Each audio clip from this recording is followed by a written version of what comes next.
This is the second in a series of programs we have organized for the Dr. Betty Shabazz Endowed Chair Inauguration Program.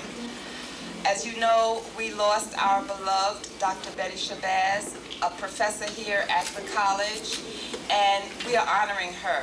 We are honoring her because we feel that we must do this. She gave so much to this institution, and we want to make sure that in the African tradition that we keep her name alive, that we continue to tell her stories, that we continue to make sure our children call her name, so that her spirit will be forever with us. My name is Zala Chandler, and I will be your mistress of ceremony this evening. And I'd like to bring Lorraine Woods forward, who will be my co-mistress of ceremony. Lorraine Woods, please give her just a clap to encourage her.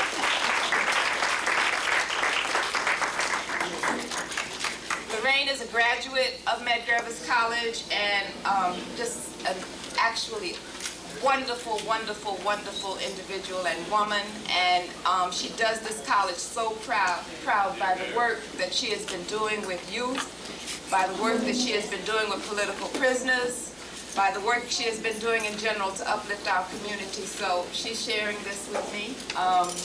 In a way, it's my way of also trying to pass it on.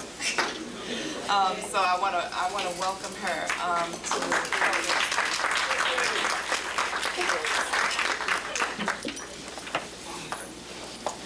Wow. You know, sometimes when people say things about you, you don't see that in yourself. So I'm really blessed and appreciative to know that people see things in me sometimes that I don't see in myself. Medgar is I am a graduate, but I will always be a student here. This college and the people here have done so much in order to help me and nurture me socially, spiritually, politically. And this is the place, and everything that we can do in order to save Medgar College, we have to do that every day, and we always have to keep our eyes focused on that and not get sidetracked by so many other things that's happening, because this is a very, very important institution, not just to the community, but to our extended community. Because if we can't come here, then we won't be able to have people, I guess I can say like myself, right? That's right.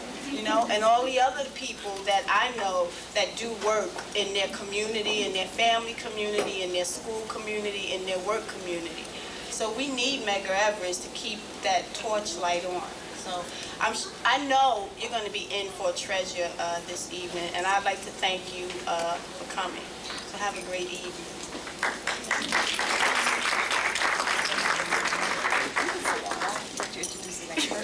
We're going to take turns introducing people. I would like now for you to offer a warm welcome to our Vice President Provost, Dr. Kofi Lomate.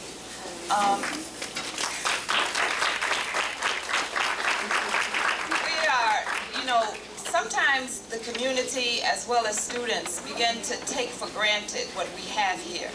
And we really need to understand that unless we are ever vigilant, Medgar College will not always be here. Because we have people, you know, like our mayor. I won't even call his name because they say when you call people's names, you know, that gives them something. And I don't want to give him anything. Right. But we have people who would like to see places like Medgar College closed, who only have a negative vision of what takes place here, and some wonderful and great things take place at this college. This college belongs to this community. We expect that this community will continue to stand up and make sure that it stays in this community. And Dr. Kofi Lomate, you know, came with a vision that said we needed to do some different things here, continue some of the great things we have been doing, and also do some different things here. And, you know, for a change, we have a person that is in charge of the academic arena that doesn't seem to be afraid of the word blackness. So I'd like for you to give a warm round of welcome to Provost Lomate.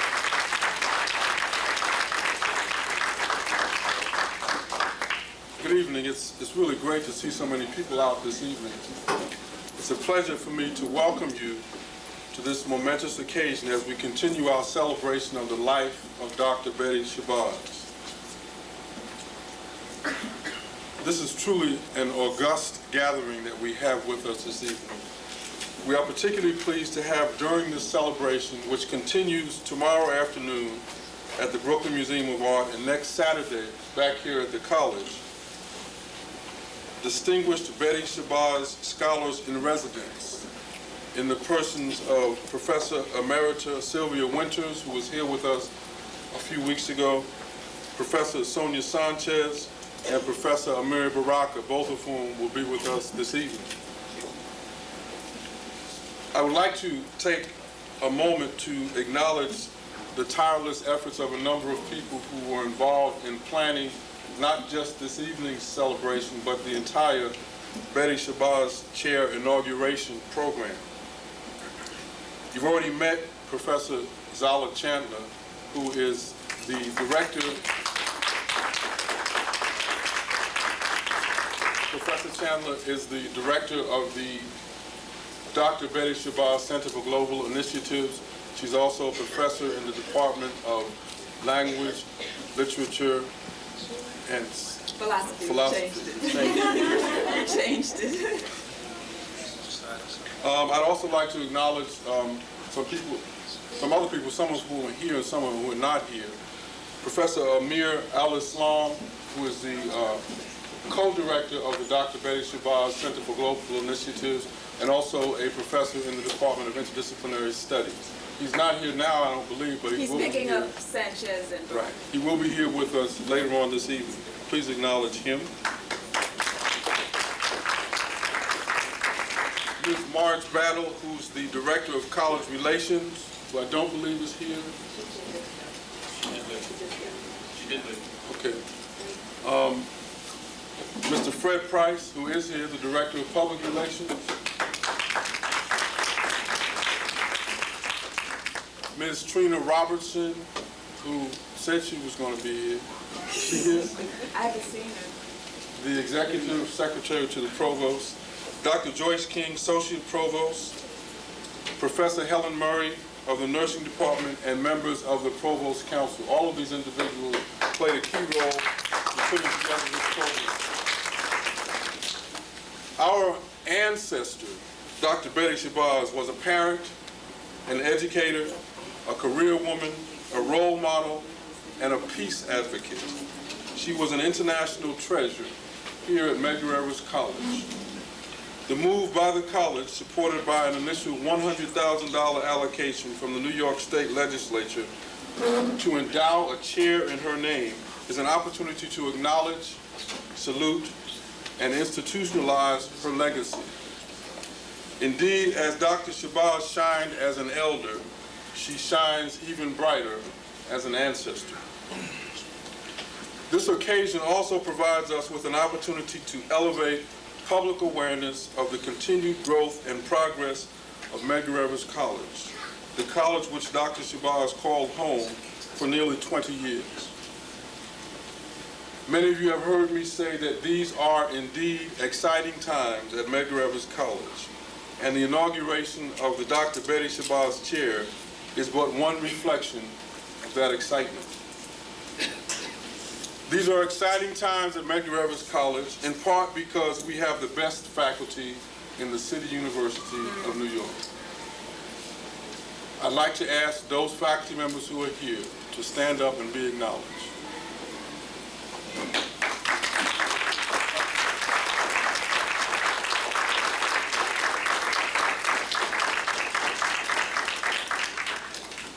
These are exciting times at Medgar Evers College, in part because of the many fine students who are committed to being academically successful.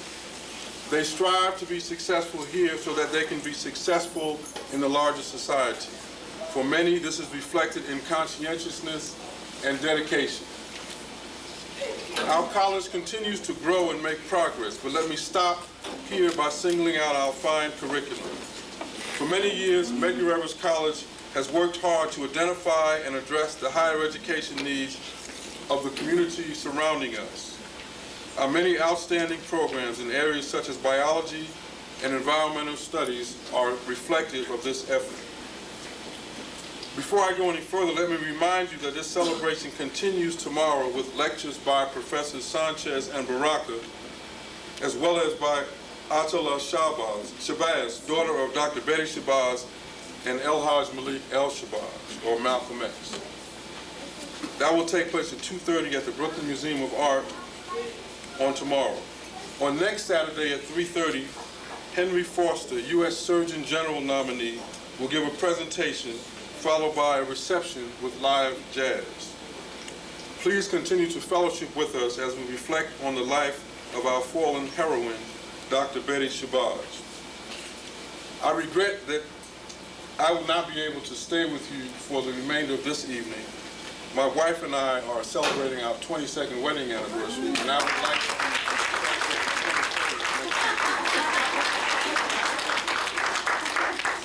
Again, let me welcome you to this evening's program. Sit back and be culturally and intellectually enriched. Sit back and admire the richness of the cultures of African people and our brilliant scholarship. Sit back and have your intellectual appetite satisfied. Sit back and enjoy. Thank you very much.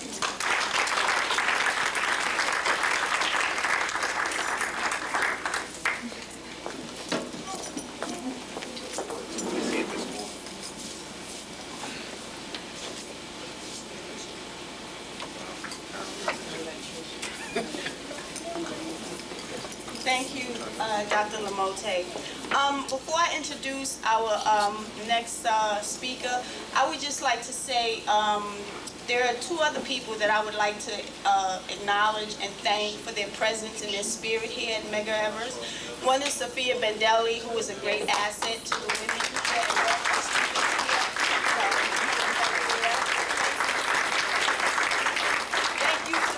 are being all that you are and have been to all of us here at Medgar Evers.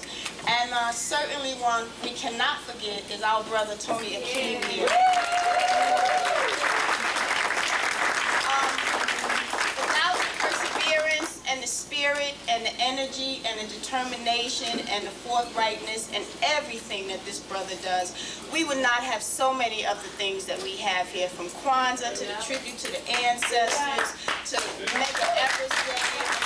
The list just goes on as to what Tony Akeem contributes to the Medgar Evers family. And I, for one, hope that his spirit and his presence is always here so that we continue to have all of the wonderful, wonderful programs that we have here. So thank you, Tony Akeem.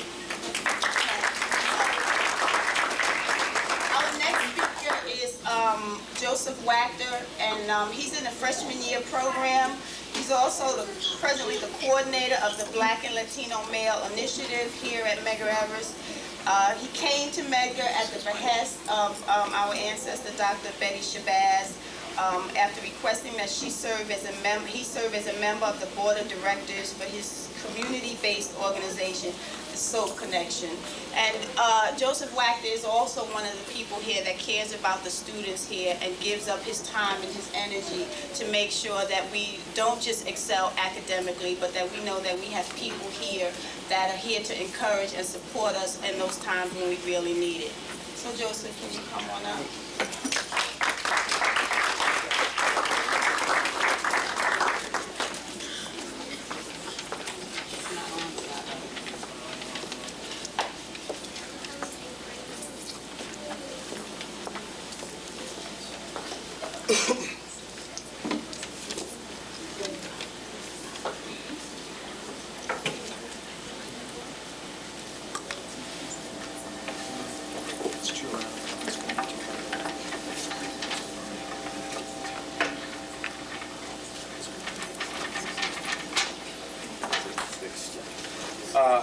Good evening, ladies and gentlemen.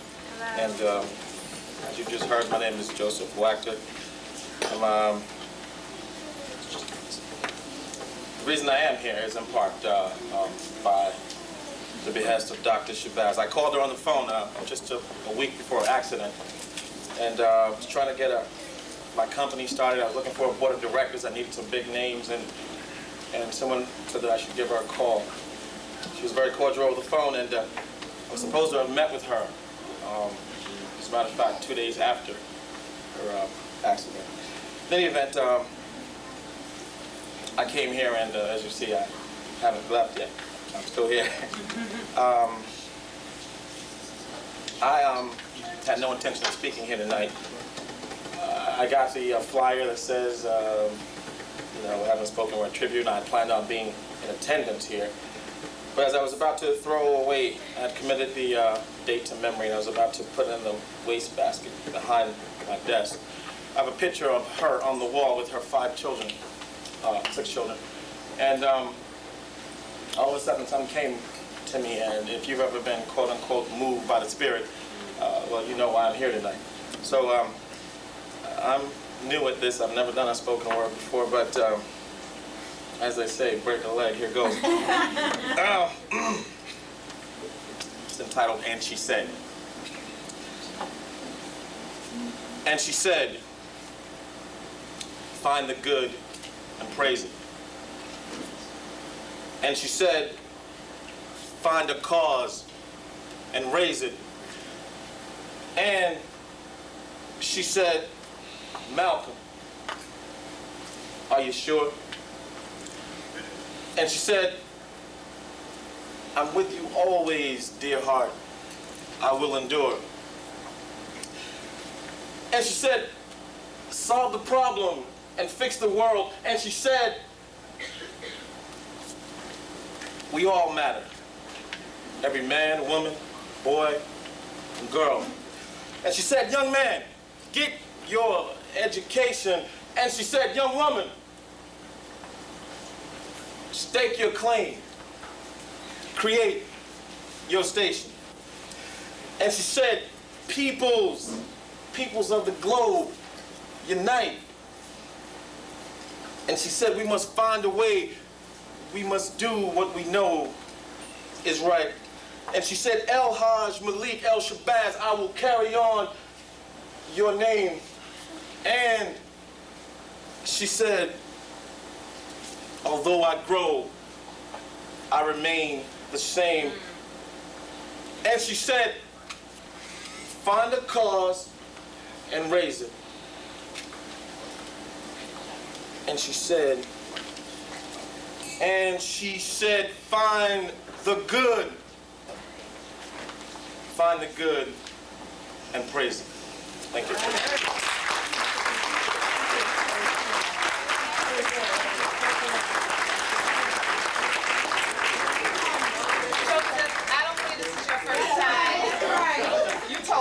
This is not your first time. All right, another round of applause.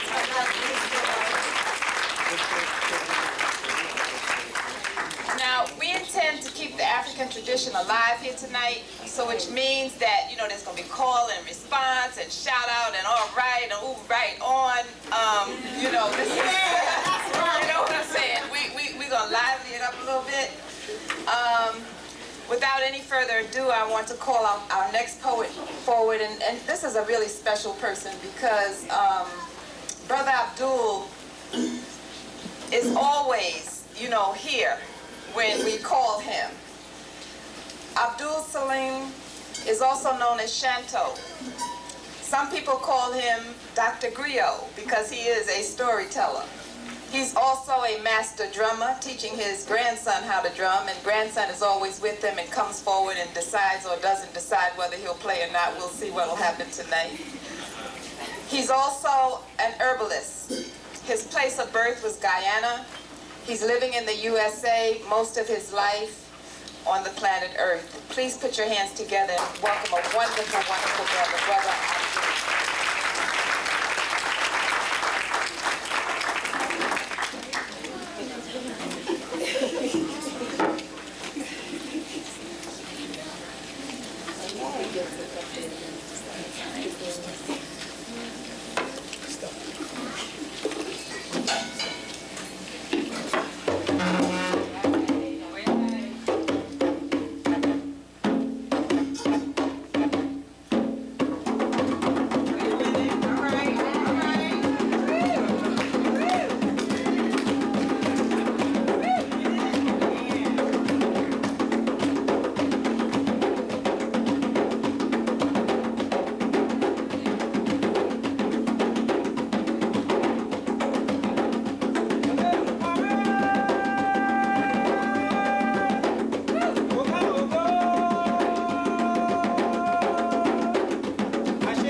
I'm in real luck today.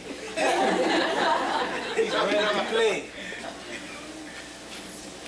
Dr. Chandler, you know what happened the last couple of times we tried to do this? I must say it's indeed an honor and a privilege to be here tonight. And especially for this particular occasion, because Betty Shabazz will always be one of my mothers. Will always be one of my mothers. Betty Shabazz. Betty Shabazz. Unforgettable. That's how you will always be. Strong African woman, mother of the universe, queen of the planet Earth. Yes, you come in so many different shades. Sapodilla brown, red bone, ebony black, just to name a few. Betty Shabazz, Betty Shabazz, Betty Shabazz. Unforgettable. That's how you will always be. Strong Africa. Peace.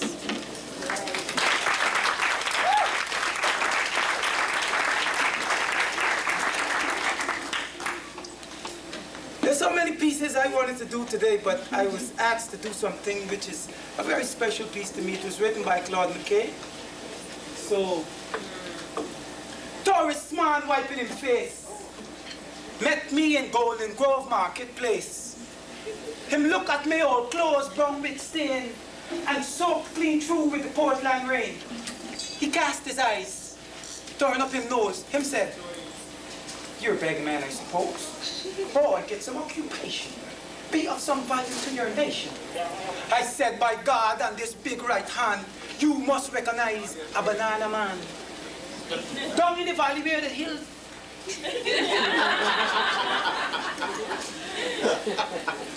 I have 10 acres of mountainside and a dainty for donkey that I ride.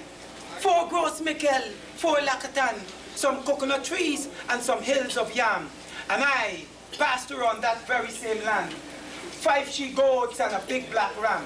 That, by God and this big right hand, is the property of the banana man. I leave my yard early morning time and set my foot to the mountain climb. I bend my back as the hot sun toil. My cutlass rings on the stony soil. Cutting and weeding, digging and planting, till master son drop back a Jam Crow mountain. Then home again to my yard to sleep. A proper sleep that is long and deep. Oh, praise God, and my big right hand, I would live and die a banana man.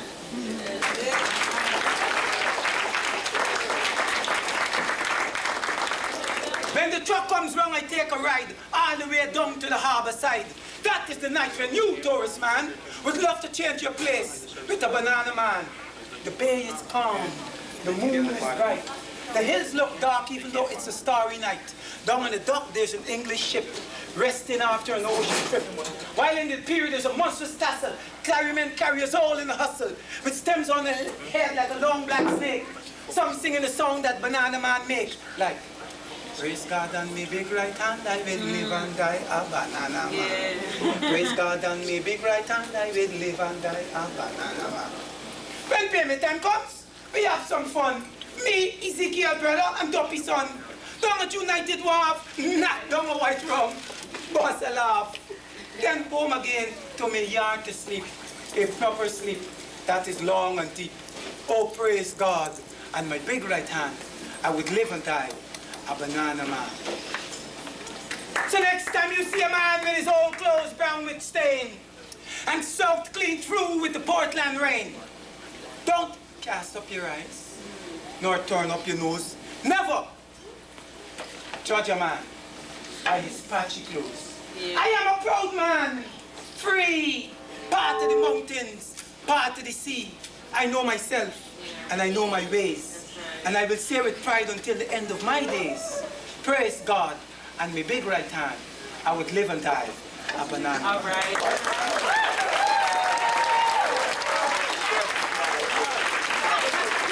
All right. Mike. And I would like to leave you with this one.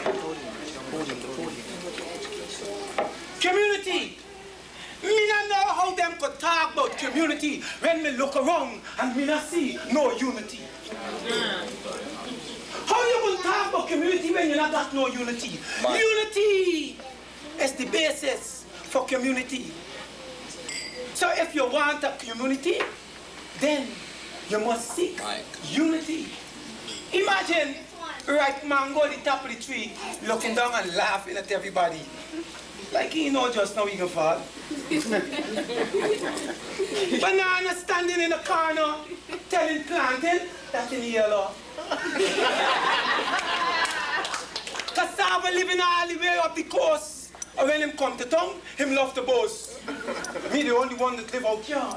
English potatoes and onions don't bother me. Community? How you could talk about community when me look around and me not see no unity? Coconut fall from the tree, pop, and land in the grass. And all of them step over him and watch him as he wither in the grass. Aki is blamed wrongfully, but the fact of the matter was it was cooked improperly. Jingy run away upon the vine, leaving the cousin Squash and Balange behind, and all of them come from the same family. So here what me gonna tell you now. If you're really trying to have a community, then you need to start by seeking unity. And if you're gonna invite me, do like what Dr. Chandler and everybody else did today. It's not no square table, it's a round table. Invite me to a round table. God bless.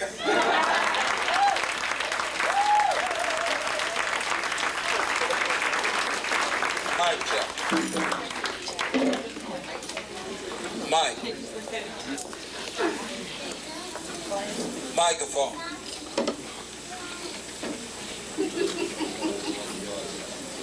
Mike. You gotta use this one in the meantime. I don't know what you all did to the mic.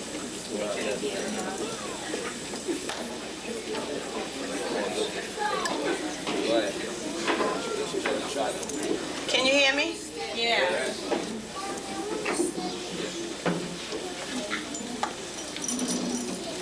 Okay. Thank you, Brother Shanto.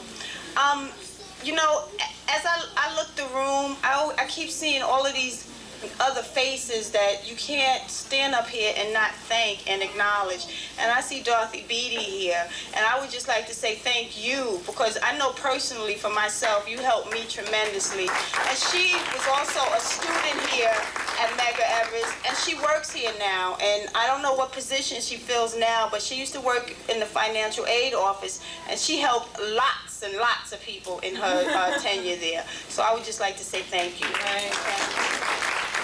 So, the next poet writer that I would like to introduce is, now it's my turn to give the accolades that Dr. Chandler did. Asha Bendeli is a poet, writer, sister woman who lives here in Brooklyn. And she has a new book out now called The Prisoner's Wife, a memoir. She has another book, previous book called Absence in the Palm of My Hand.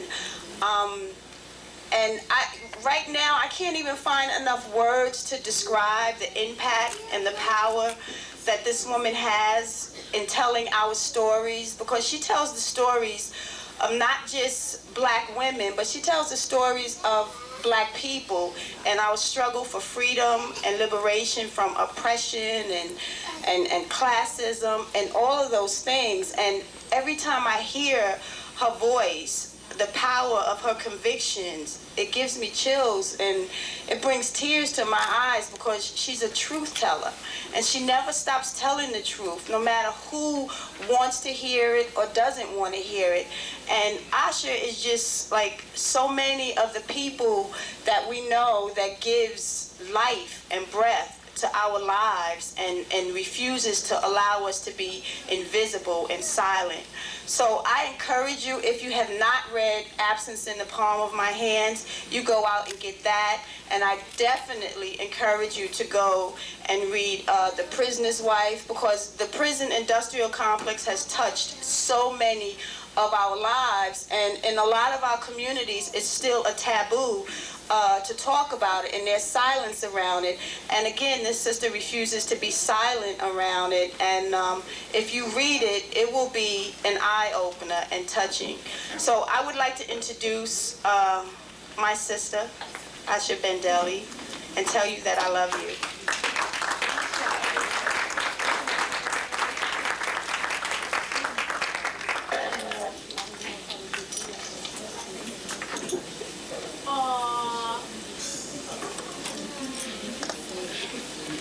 Lorraine is one of those people who I liked, from the very, very beginning, but sometimes we don't seem to find the time in our lives to carve out relationships with people the way that we should. We're going to work, we're running around, we're doing 3 million things, and I thank God for whatever reason that Lorraine and I have found it is necessary to build a sisterhood together as we find to go out and go to work and do all the other myriad of things that we spend our time doing. They're not nearly as worthwhile as sitting down and fellowshipping and talking with one another. So I have to also acknowledge Lorraine. And while I'm here, it is always good to acknowledge people. And so I have to mention Joan Gibbs, who's sitting here in the audience today, quietly, as she usually is. Joan has not only worked here, she taught me a class on women in the law when I was a student at Hunter College.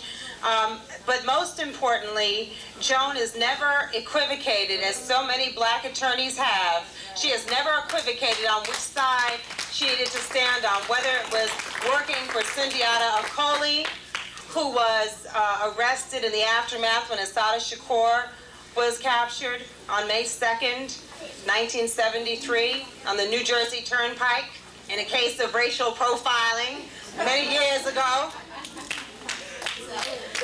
And I would certainly be remiss in not acknowledging Amiri Baraka, who has now joined us in the audience. He needs to stand. He can sit here all like this and what have you. But the thing about Amiri is not solely his work. His work alone certainly allows us to move forward and has opened up doors for many of us who are writers, but it's also his accessibility. Everybody who knows Amiri's been to his house, had a poetry reading in his basement, did something. And so we acknowledge those among us who pull people along with them, because there are so many who would just get in the door and close everybody else out and say it's all about them. And that has not been the Baraka tradition, and certainly we have something to learn from that.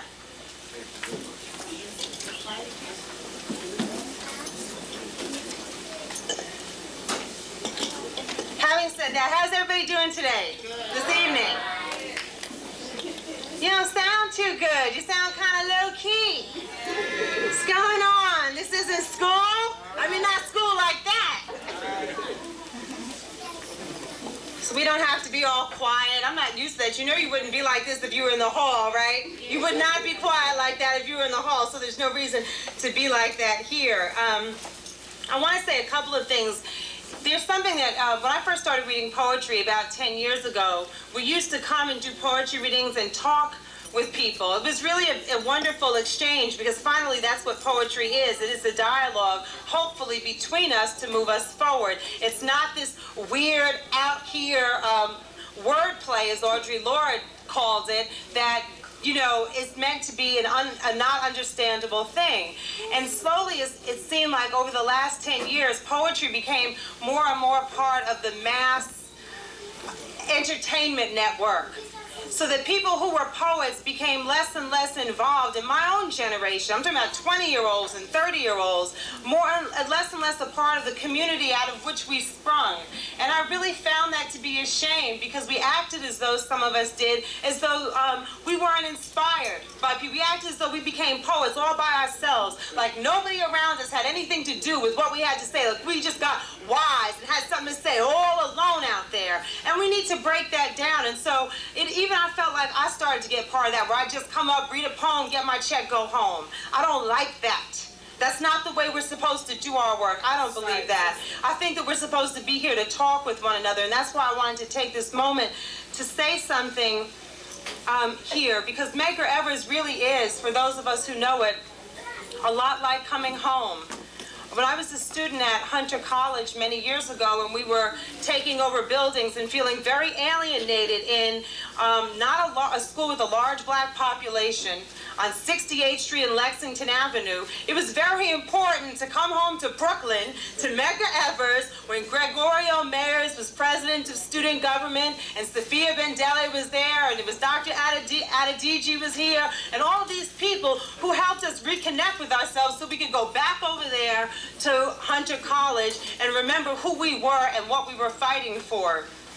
And so it's humbling to stand here all of these years later, the beneficiary of those times and the beneficiary of a woman like Dr. Shabazz, who said when the first time she met me that I was one of her children, simply because I was a student at CUNY, or maybe because I was a black woman like she was, who I don't know, but I know that in that moment, I needed to be somebody's child, and I didn't feel like that at Hunter. And so to be embraced like that by a woman I had never met before, of her stature, was truly an amazing thing. And I really wanted to acknowledge that. I've never said that publicly, the impact and what I needed at that moment. So trying to figure out what I wanted to read tonight was very, very difficult. I wanted to have a poem that was specifically about Betty Shabazz. I wanted to have a poem that said she was this and this and that. And I tried for the last 3 weeks to write that poem, and it didn't happen. So finally I had to pull out a poem that I thought, the spirit of it praises her. Because really what we have is how we choose to live our lives. And that is ultimately what's going to honor Dr. Shabazz or not honor her. It's how we live our lives, how we interact with one another as people. So that's the poem I'm going to read tonight. I'm not going to talk anymore, but I will ask for just a little bit of water first. Thank you.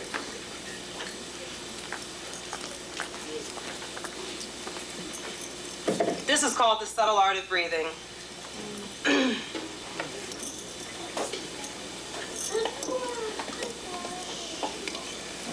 In the middle of everything I was not doing, my doorbell rang. It was the landlady's lost son. I pointed him up the stairs, mildly annoyed to have been interrupted from my intent viewing of a soap opera, One Life to Live, which is ironic now that I think about it.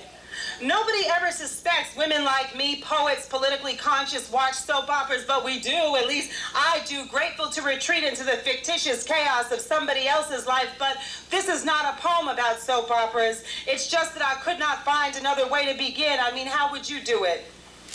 Maybe you would start with the father's scream lancing the air.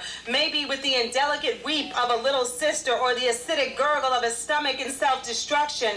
Maybe you would simply begin like a broadcast journalist scanning a teleprompter. In Anchorage today, a 30-year-old woman was found in her apartment dead of an overdose. The incident has been ruled a suicide. But this is not a poem about how to begin poems, or a poem about lost sons and landladies. This is not a poem about soap operas. In Islam, they say, from Allah we come, to Allah we return, leaving the curious among us, hungry for the story in between arrival and departure, the person in the center, the thin arms, desperate to stop the steady crush of closing walls. The first wall she had was daughter. The second wall was wife. Wasn't much room there to just be a woman, holy or unholy, but this is not a poem about religion.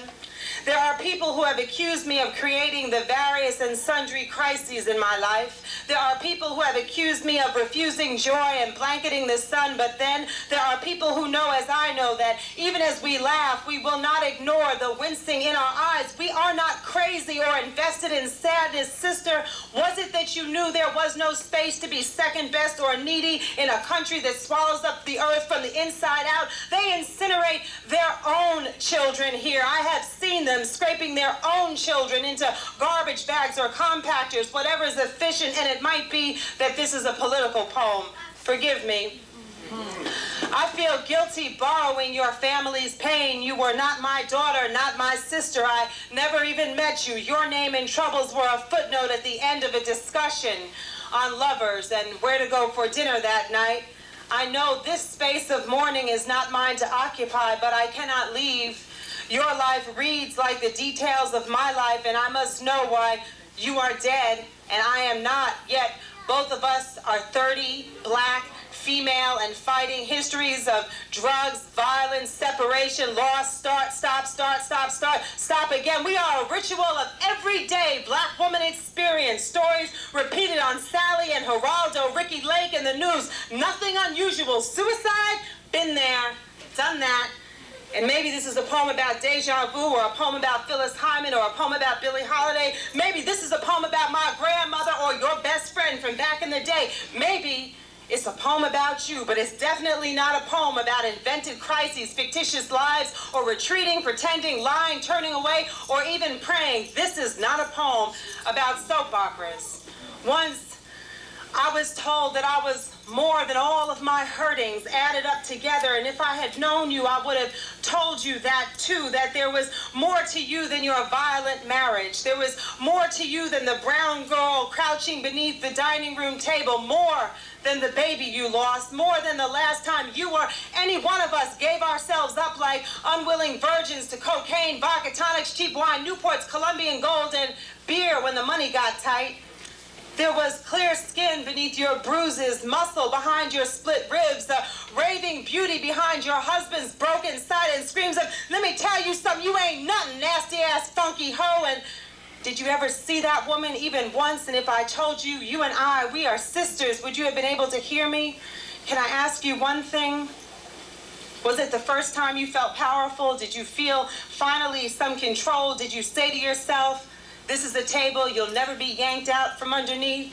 Here's a place your husband won't find you. Did you think at last a truth no one can deny, the world will believe you now? Me? I just remember feeling very calm as I slid into the pieces of splintered wood of my Howard University dorm room floor 16 years ago.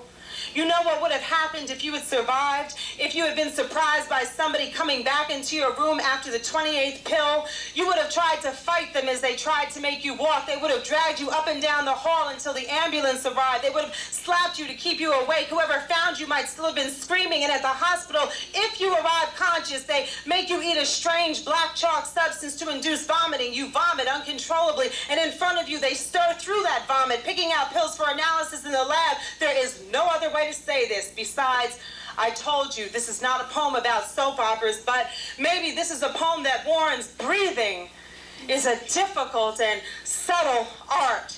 Maybe it's a poem to say simply, I understand. After 3 attempts and 9 years past my last one, I understand. I think this may be a poem that wants to assert itself. I'm proud, even glad that I'm a survivor. And sometimes when I am quiet, and sometimes when I'm alone, and sometimes when I'm reflective, and sometimes when I'm scared, and sometimes when I'm watching soap operas, I say, one day, I'm gonna be even more than a survivor. I'm gonna be a celebrant inside myself. Yeah, a party girl in my own soul. I'm gonna take me out to fancy restaurants, bring myself roses. I'm gonna make love to myself, and in the heat of passion, I'm gonna call out my own name like this. Usher!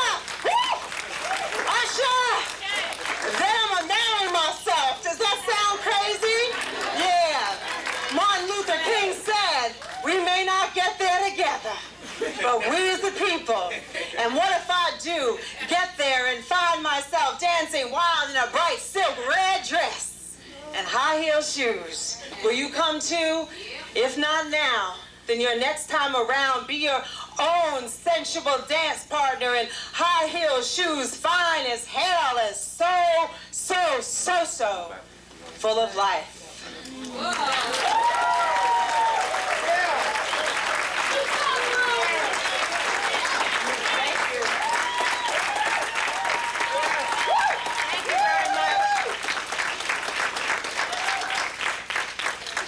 And before I walk away, let me also have the pleasure of acknowledging two other people. First, Miss Sonia Sanchez, because I wouldn't be writing if she wasn't writing.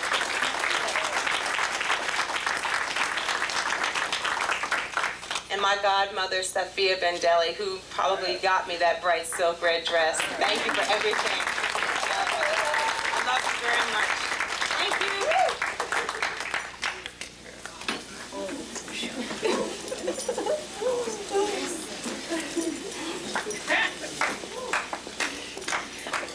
Did I tell you or what? All right. Okay, the next person that I would like to introduce is another student of Medgar, Brother Darren Lyons. He's co-founder of the Drums and Poets Society. He's now working on a book called Chameleons and Hypocrites from Libra. Executive Director of Wordstock, an annual poetry festival in Prospect Park. His work has been featured in 2 anthologies, Louder Than Words and an anthology of Black Voices by Quarterly Black Review. He can also be heard on a CD called Disturbing the Peace. And this brother definitely does disturb the peace for all of us who have heard his song words. So, Darren, can you come up, please, brother?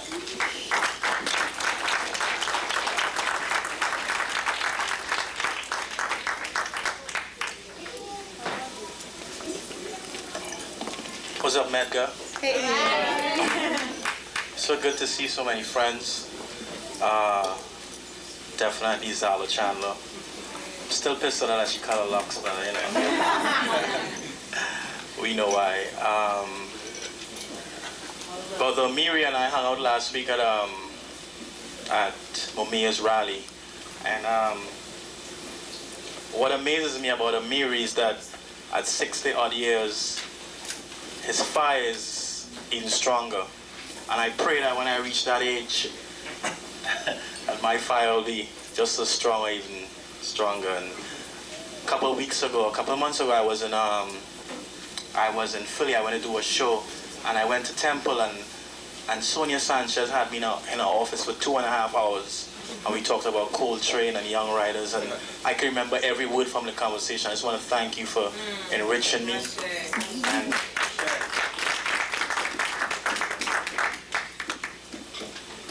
Asha Bandele. I'm going to just say one thing. There's another sister called Kim Horn who Asha knows. But alongside Kim Horn, Asha Bandele is one of the best writers of my generation. And I stand here and I say that. And when I want to see what real poetry is, I always pick up Absence in the Palm of My Hands and I just flip through. And she has a poem about date rape, and she says, did you ever know me going through me, dropping cargo like a train or something like that? And thank you. Thank you, Darren. Sophia Bandele, just thank you for being you. I work at Chase, in the heart of the plantation, and you know what it is, elevator plantation, and they've been talking this week about that high school thing in Colorado, and of course, they want to know what the nigga thinks. So I told them the universe has balance, and if you bomb countries and you kill people's children. This 8-year-old girl in Bosnia said she was sitting in a convoy next to her father, and when the bombs hit, when she looked to her right, the only thing she saw was her father's legs. His body had been torn somewhere else. There are 500,000 kids who have died in Iraq since the start of sanctions. And the United Nations, Red Cross estimates that at least 15 to 20,000 kids have died since they started bombing Bosnia. So I'm not trying to minimize people's lives, but I'm saying the universe has balance. And whenever you take actions, there's always going to be reciprocity. And that's my feeling. So in light of that, I'm going to do this piece. It's called A Song for Shari. Oh, one more person in the audience, Brother Shine from WBAI. You got to recognize Brother Shine, cultural activist.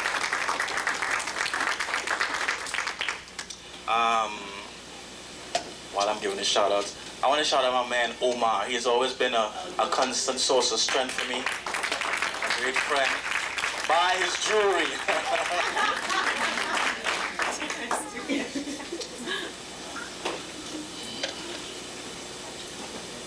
Oh, damn. You know black people, listen, right? Where's Wayne Russell at? Wayne. Stand.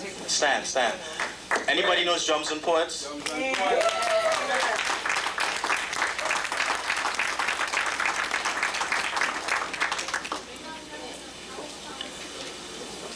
Tomorrow is Shari's 16th birthday and her mother's broke again.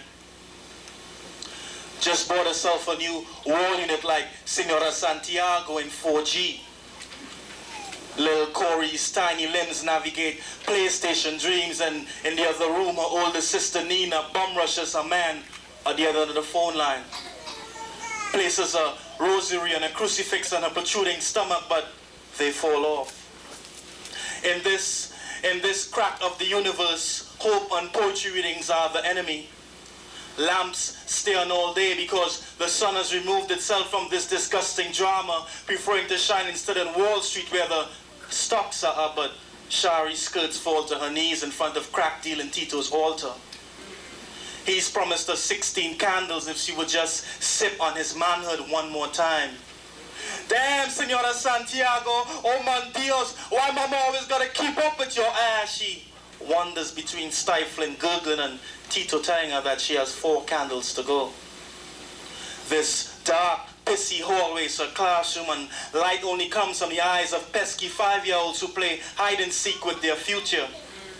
3 weeks ago, Shari's middle sister killed herself bungee jumping from the 17th floor of her karma, only to land on her tired matter. In this crack of the universe, in this universe of crack, 10th graders play hooky on project rooftops, practice sharpshooting, praying to God for the next ribbon cutting ceremony, and pinning stock market reports on the Italian mayor. Mouse and Big Rob plot to kill Jesus, who's just opened a new fast food restaurant, 3 weed spots, a liquor store, and a bodega on the same day, on the same block. Mouse prefers the concrete because down south trees, they swing. In this crack of the universe, uncles place welcome mats between the thighs of their trusting nieces who double dutch between unbelieving mothers and fathers who've been emailed to lockdown. In this crack of the universe, Shari has 2 candles to go and Tito is becoming a man again. Well, at least below the navel. In this crack of the universe, Las Niños y Las Niñas build lassos the size of welfare cuts to rope in the sun from lower Manhattan. They jump over turnstiles and childhood only to be trapped by undercover cops and 2-syllable words. 8th grade can't compete with the new Jordan, so they play dice and roll numbers. 911 always wins. In this crack of the universe, in this universe of crack, EMS attendants are more popular than God because they always come on time to remove the bodies of Las Chicas who parachuted from the top floors of their miseries with backpacks full of Big Brother's extra hugs and mama telling them that incest don't live here. In this crack of the universe, women short in esteem lengthen their weaves, rend their pussies to neighborhood thugs who blast holes at midnight, hoping it bleeds sunshine. In this crack of the universe, Shari stifles to death on her 16th candle, and Tito has become a man again. Her mother's house is filled with pictures of old boyfriends and needles. Guess you could say she's pricking her way through life. In this crack of the universe, in this universe of crack, Jesus doesn't have time to raise Shari from the dead. And to besides the last time he raised Lazarus it was for free. In this crack of the universe, newly born babies write their wills before their first birthdays. Peace.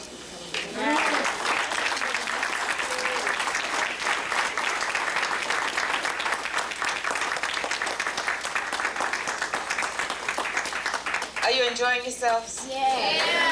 Okay, you know, they say in the beginning there was the poet, and the poet let us know. I want to let you know that we do have some food and juice, and we don't want to stop and do it, so at your leisure, one or two, just wander over, get something, go back and sit down. There's some juice, a little bit of wine. We don't want you to drink too much wine because we really want you to understand what these poets are saying to us. But we really, really, really want you to enjoy yourself this evening. So feel free to just wander over and get something to eat. It's no great meal, you know, cheese, crackers, fruit. Live food, as one of my friends would say. Next, I'm going to introduce a really wonderful, beautiful sister, Sister Lisa Mohammed. I asked all of the poets to put a few words on a card so that we know how they want to be introduced. As Sister Lisa said, just keep it short. She is the author of a book entitled Flowing Like a River, Raging Like a Flood, and 40 Ounces and a Tied Up Mule. Every time we've called on Sister Lisa, she's been there. Yeah. In particular, she's been there for our annual tribute to the ancestors of the Middle Passage. Yeah. That tribute will take place June 12th, and we hope to see every one of you out there. We know that if we black people don't stand up and acknowledge the horrors that took place during the Middle Passage and insist that that will never ever happen again in history. If we don't do it, it won't get done. Yeah. So we're hoping that every one of you will join us out on Coney Island waters as we pay tribute to those who did not make it to these shores. It is estimated that anywhere from 30 million to 100 million people rest in that ocean, the largest single graveyard in the world. And Lisa Mohammed has been there every year, available to help us in any way that she can. With that in mind, I really want you to give a very, very warm welcome to Sister Lisa Mohammed.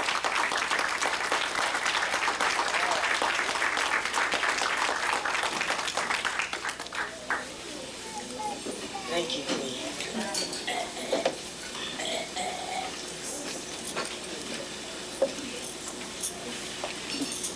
In the name of Allah, the Beneficent, the Merciful, I greet all of you, my universal family, in sincere greetings of peace and blessings. Assalamu alaikum. Etepu. Alafia. Peace. Peace. I pray that everyone is feeling fine. Yeah. Things like this always just, you know, we fly out in the stratosphere with stuff like this. You know, this is a good time for us to do space travel the way we used to before the contraptions. Thank you, but it's all right. In a minute, the spirit's going to take off, and this is going to be very irrelevant. If I may, I want to do two.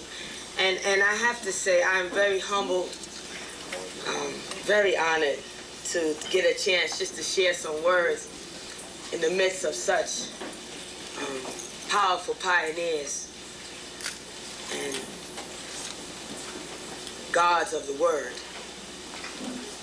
So I acknowledge all of you and pray that I have your permission to come in your path and continue. Speak.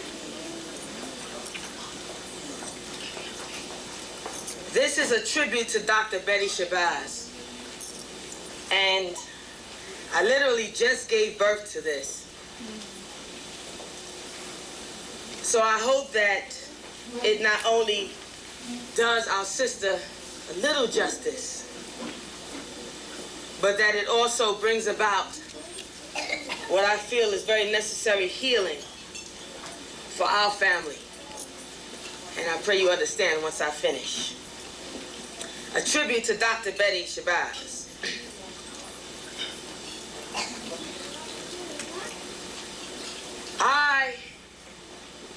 and my mother were still hidden thoughts within the womb of the universe when little Betty Jean Sanders entered the physical realm. It was May 28, 1940. Detroit, Michigan marked her humble beginning. The Nation of Islam shares the same humble birthplace years before. Yet none of us knew what was to come. All part of a divine plan in the struggle for our freedom. And the struggle continues, and so does the plan. Let us all strive to hold on to the firm handle of a truth that is bigger than us all, if we can. If we would only try to understand the ultimate destiny of the black woman and man. In that vein, I fast forward, striving to squeeze the blood of life from my pen, to honor a legacy and continue to inspire black women and men. Let us ponder, how many times does a precious life begin? We may not want to comprehend. Before Betty and Malcolm met each other, there was God from within, who guided them back to himself through Elijah, our divine friend. It was 1956 for Sister Betty, 1952 for Brother Malcolm. As they both entered the nation, none of us knew what was to come. Thus, X marked the spot. We can't act like we forgot. Enemies try to blot out the history, feed our youth anger through confusion and mystery, yet the Most High knows what we all know not. In 1958, Sister Betty X and Brother Malcolm X joined in matrimony. This proved to be more than just a ceremony.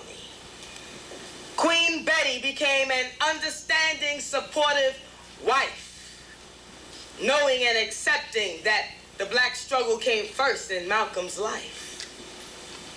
Ultimately, this encompassed both of their being. Reflections of their labor is what you are seeing when witnessing a tribute from someone like me. For long before he was an FOI and she was an MGT. And today, under Brother Farrakhan's leadership, we, the nation, want our people to know that we love Betty and Malcolm and will never let them go. In the resurrection of our people, our bond must last in respect and remembrance of the tribe of Shabazz. There are signs in all things if we reflect and search the heart. We must never let ill effects of this world's agenda pull us apart, tainting our legacy with arrogance, envy, bitterness, and hatred. Our fight for liberation is much too sacred. Our future generations are too precious to allow that to go down. We must stand up to the forces of division and complete this mighty mission that started in that universal womb. The black woman is part of the mercy on the planet, postponing its doom. Thank you, Sister Dr. Betty Shabazz, for coming forth as part of that line of divine, representing mothers and sisters whose lives have always been on the line, surpassing the test of time. The reality of the strong, lone black woman is not news. We can walk the same path, but we can never walk in her shoes as we try to identify with the feel and the style. Most of us wouldn't want to attempt to walk half a mile. Behind her straight back, her raised head, courageous smile, our sister stood and withstood being isolated, avoided, and alone. Made an outcast even amongst our own. Experiencing hands-on fear of the unknown. Not once did we hear her moan and groan. even if she didn't know what to do. The God of our foremothers and forefathers saw her through. She raised and reared 6 beautiful daughters, extensions of a powerful, bittersweet past. Let us preserve the legacy of Betty and El Haj Malik El Shabazz. Thank you, Sister Betty, for being strong and steadfast. With her as a wind beneath his wings, Malcolm took flight, yet excelling in academia, the cause, and at home. She is a force in her own right. She lost a husband, companion, father of her children, mentor, example of her righteous self, in order to gain a deeper understanding of who she was. Not unfortunately, coincidentally, suddenly, or just because. Even before that regrettable, unforgettable moment in time, she endured much. Through disagreement, misunderstanding, hurt, she remained sublime, knowing that the assassination of Malcolm X was more than her loss, more than a crime. It was a tragedy, affecting all of humanity, leaving our people in a continuum of pain and despair that only divine intervention could relieve and repair. The power of truth and justice must help enable us to learn and to heal, free ourselves from the hurt of history, not stay enslaved by how we feel. We must become free and unified, or else what justifies the tears we say we cried because our brother died? A representative of black manhood, fuel of black power and pride. Yet he lives, and so does his brown Betty. So all of us who claim to know better get ready to replace the bad taste in our mouths with the sweetness of victory over strife. Let us honor our ancestors by coming together and living the life. Let's not just marvel at it, reminisce, admire it from afar. Let's accept it and be who we really are, the righteous, the best, and the powerful gods of this earth. Then whatever appeared to be death will be the cause of a rebirth. May the Shabazz family always know that the black community is there as we offer our sincere, deep love, respect, compassion, and prayers. Thank you, Queen Mother Betty Shabazz, for your sacrifice. For us to live and learn, you paid an awesome price. May Allah be pleased with you both, for a divine servant never dies. Brown Betty, sweet apple of Malcolm's eyes, you both came through the fire that purifies. Let's not make it in vain. From flames of freedom, we all rise. We all rise. We all rise.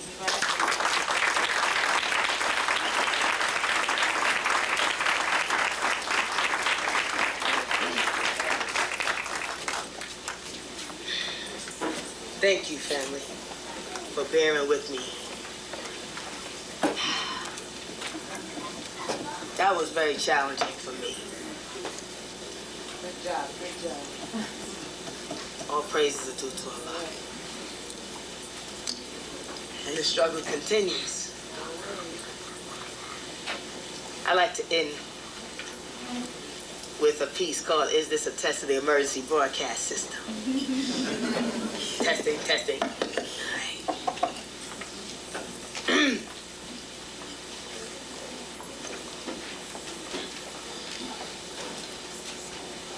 Is this a test?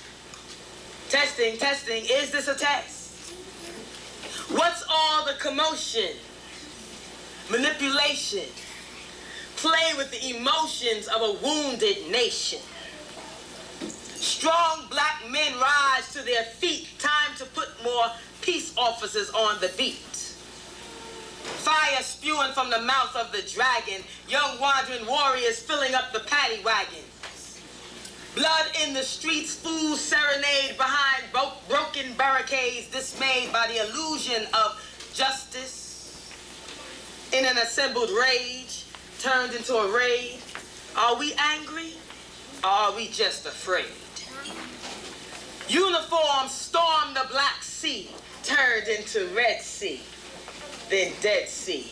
Scrolls unfold, a story untold. Media lies instead, be aware of the feds, be aware of the spies in the crowd. Some of them are quiet riots, and some of them are loud and proud. Tears are streaming, children screaming, parents dreaming, upper echelons scheming. Rats are smelling, agents telling while we're yelling and rebelling. Frustration, elevation, crooked coverage on static stations. When will the games end? When will the madness stop? Dancing till we drop while some cops beating, retreating, eating donuts and coffee, tea and crumpets. I hear the trumpets on the scene while the public stares at the movie screen, pondering what does all this really mean. Mothers crying, babies dying, sisters sighing, others are trying. Some are denying the power of the sleeping lion, now awake to take back the true house of Zion. Is this a test? What's all the commotion, manipulation, play with the emotions of a wounded nation? Wake up, get it together, check the weather, check yourself, check the time. The beast plans, we plan, then there's divine intervention, prevention. Some of us are on detention because we refuse to pay attention. I know we're raging, fed up, tired. Don't really want to hear it. But see, it's bigger than us. It's about the spirit. But we don't want to hear it through all the distractions, forming warring factions. The righteous are held in exempt. The wicked held in contempt. We stand and plan our position. Justice will prevail, prepare for our deposition while truth is being spoken. Politicians stroking, demons provoking, nightsticks poking, guns are smoking. Some of us are joking while others are choking. Weak spirits are broken and protests become just a token. As jury becomes perjury, then injury. Can't testify on a lie. All true soldiers must qualify. The war is on with powers and principalities. Some of us will be pawns and some will be casualties. Some of us are rooks and some are crooks. Some are living a life and some are just skimming the books. Potential kings and queens, all will be used by the ruler on the scene. We may not believe, we may not even care, but see, between the warring and the warning, we must be aware of the enemies imposing while people are dozing, posing and exposing, hearts are hard and frozen, businesses are closing while we're all fussing about who's chosen. Is this a test? What's all the commotion? Manipulation, infiltration, agitation. I've got a notion that playing with the emotions of a wounded nation. Creating conflicts, collecting convicts, there'll be a final verdict the babies can predict. Try not to contradict what we say we believe in, worshiping feelings, lying and deceiving. See, it's hard for unjust people to get justice from a white robe, dressed in a black robe, influenced by media probes. Can't be wrong and strong singing that old racism song. See, the devil's not gonna get away. We're not gonna get away. No one gets away. It's an old story, but a new day, so wake up. Come together. Check the weather, check yourself, check the time. Read between the picket lines, read between the unemployment lines, read in the name of divine, study the signs that expose the design while we're getting rowdy, situations getting cloudy, can't cope, losing hope, using dope. Some of us are sniffing, spliffing,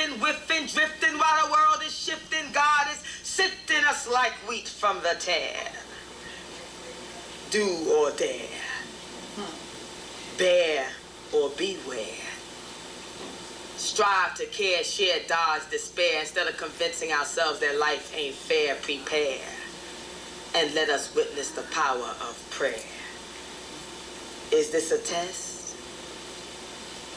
Test, check, check. Test, check, check, checkmate. While the beast counts his last days, we must turn from our wicked ways. While the mystery is being revealed, wounded nation must heal, must be real. This is not the time to perpetrate. It's time for true believers to set the record straight. Time for the oppressed to become truly blessed. Because see, this is an actual emergency. But guess what? It's also a test. Thank you, family, for your patience. Thank you, I came before you. Assalamu alaikum.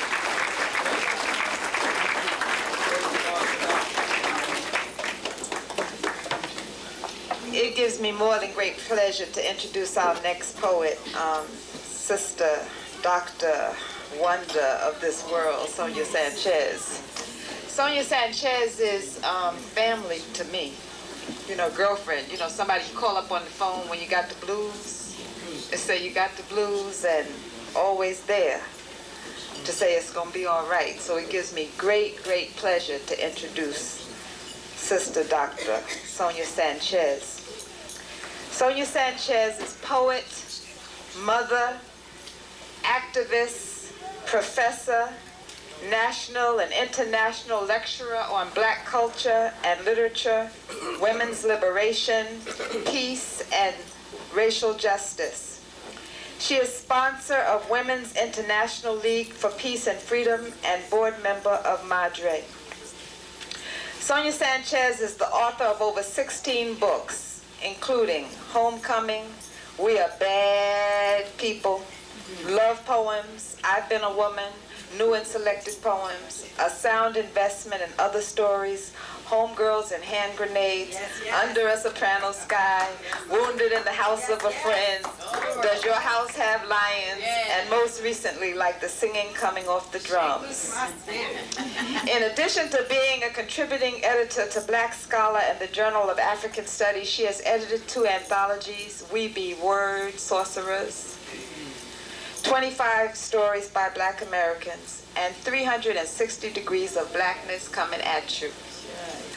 I love that one. 360 Degrees of Blackness Coming at You. Bring it on. She is a recipient of a National Endowment for the Arts, the Lucretia Mott Award for 1984, the Outstanding Arts Award from Pennsylvania Coalition of 100 Black Women, the Community Service Award from the National Black Caucus of State Legislators. She is a 1998 finalist for the National Book Critics Circle Award for her book, Does Your House Have Lions?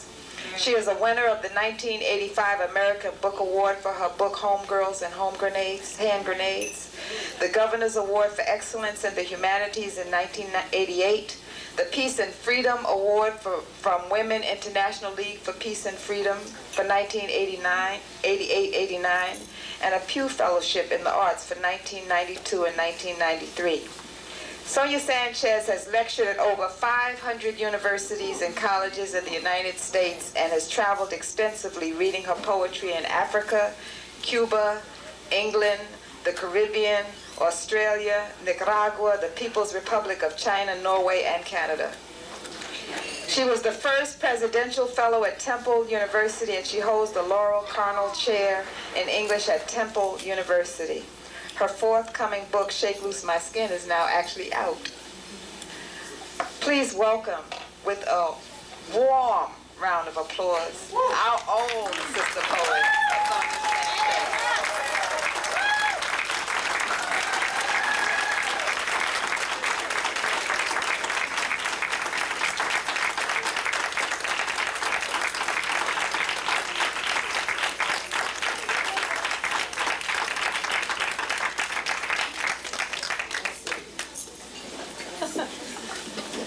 He's trying to tell me something. Can you hear? Yeah. Thank you, Sister Zala, and thank all the poets who went before. It is always so good to hear. It is always so good to hear. You don't need it up? No. Oh, okay. I didn't know. My paranoia, you know. That comes from the movement, you know. It was up for everybody else, right? Then I come up and they put it down, so I had got to ask the question, you know, is there a problem that I don't know about, right? See, that's the movement people, you know. They ask all kinds of questions. It is an honor to be here at this place that houses so many good people. Sister Zala, Sister Bandali, I'm missing somebody in here, and of course Sister Betty, and is Brother Kofi here? Yes. You know, I just wanted to say hello to him. I sent him a note because, you know, I remember where we have all come from. And someone told me that he was now, you know, who he is now. And I looked up and said, you see, just time and patience and work. And that's what that's all about. I just wanted to congratulate the brother because it's been a long, long, long walk for many of us. I've been teaching for 30 years, actually. Been at a place called Temple University 23 years. And leaving as of December, just stopping. You know, it's like time to stop. It's time just sometimes to get up in the morning, go walk, come back and drink some tea, read the paper, and write without teaching and working and going to class sometimes and looking at crazy stuff sometimes. So what I just want to do is that at some point and be able to go visit some friends and just sit in their houses, you know. I promise Fitz and Zala, I'm gonna come just sit, you know, and Brother Amidi, I'm just gonna come sit in your house and let y'all cook, you know. But anyway, it's always good being in Brooklyn, which is a separate state. You know, you do realize you should have your own senators and your own Congress people. You know, you really need to do that because it's too big. You cannot just be a borough, you know. You're much more than that. I'd like to read a piece for Sister Betty called Praise God. Ayi Babo. 1. There are women sailing the sky. I walk between them, they who wear silk muslin and burlap skins touching mine. They who dance between urine and violets. They who are soiled, disinherited angels with masculine eyes. This earth is hard symmetry, this earth of feverish war, this earth inflamed with hate, this patch of tongues corroding the earth's air. Who will journey to the place we require of humans? I grow thin on these algebraic equations reduced to a final common denominator too. I turn away from funerals, from morning lightning. I feast on rain and laughter. What is this sound I hear moving through our bones? I breathe out, leaving our scent in the air. 3. I came to this life with serious hands. I came observing the terrorist eyes, moving in and out of southern corners. I wanted to be the color of bells. I wanted to surround trees and spill autumn from my fingers. I came to this life with serious feet, heard other footsteps gathering around me, women whose body exploded with flowers for life. Life is from curled embryo to greed, to flesh, transistors, web pages obscuring butterflies. Our life is a feast of flutes, orbiting chapels, no beggar women here, no treasonous spirit here, just a praise touch created from our spirit tongues. We bring the noise of mounting language, we bring the noise of Sunday mansions. We enter together paddling a river of risk in order to reshape this wind, this sea, this sky, this dungeon of syllables. We have become nightingales singing us out of fear, splashing the fair places with light. We are here, on the green of leaves, on the shifting waves of blues, knowing once that our places divided us, knowing once that our color divided us, knowing once that our class divided us, knowing once that our sex divided us, knowing once that our country divided us. Now we carry the signature of women in our veins. Now we build our reconciliation canes in morning fields. Now the days no longer betray us, and we ascend into wave after wave of our blood milk. What can we say with our blood? 5. Her story smiles at us. Little by little we shall interpret the decorum of peace. Little by little we shall make circles of these triangular stars. We shall strip mine the world's eyes of secrets. We shall gather up our voices, braid them to our flesh like emeralds. Come, bring us all the women's hands. Let us knead calluses into smiles. Let us gather the mountains in our children's eyes. Distill our unawakened love. Say hello to the mangoes, the uniformed men, the nuns, the prostitutes, the rain mothers, the squirrels, the clouds, the homeless. Come, celebrate our footsteps, insatiable as sudden breathing. Love curves the journey of these woman sails. Love says, a woman, a woman, a woman. To these tongues of thunder, come, celebrate this prayer I bring to our common ground. It is enough to confound the conquistadores. It is enough to shape our lace, our name.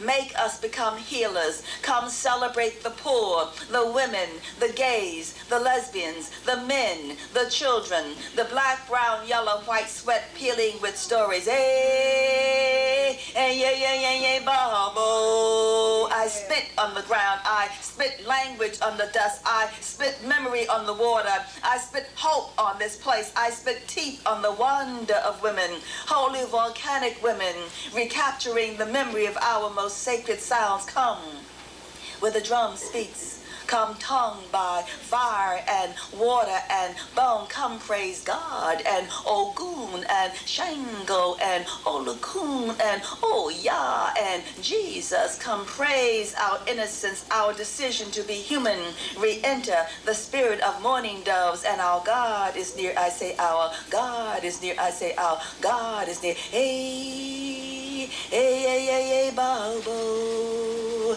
Hey, hey, hey, hey, hey, hey, hey, hey, hey, hey, hey, hey, Bobo. Hey, hey, Bobo.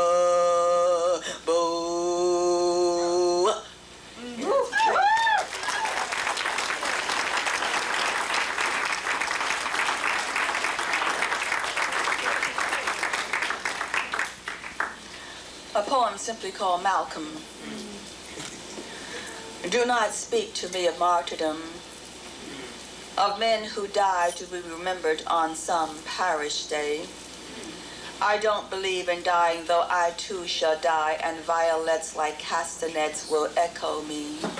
Yet this man, this dreamer, thick-lipped with words, will never speak again. And in each winter, when the cold air cracks with frost, I'll breathe his breath and mourn my gun-filled nights. He was the sun that tagged the western sky and melted tiger scholars while they searched for stripes. He said, forget you, white man, we have been curled too long. Nothing is sacred now, not your white face, nor any land that separates until some voices squat with spasms. Do not speak to me of living. Life is obscene with crowds of white on black. Death is my pulse. What might have been is not for him or me, but what could have been floods the womb until I drown. From Malcolm.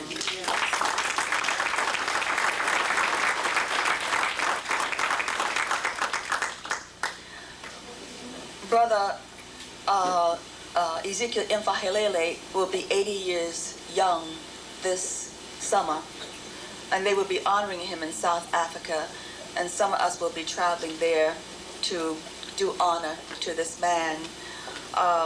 He taught with me at a place called the University of Penn, and it was hard teaching at Penn because I had come to that place because Zeke was there.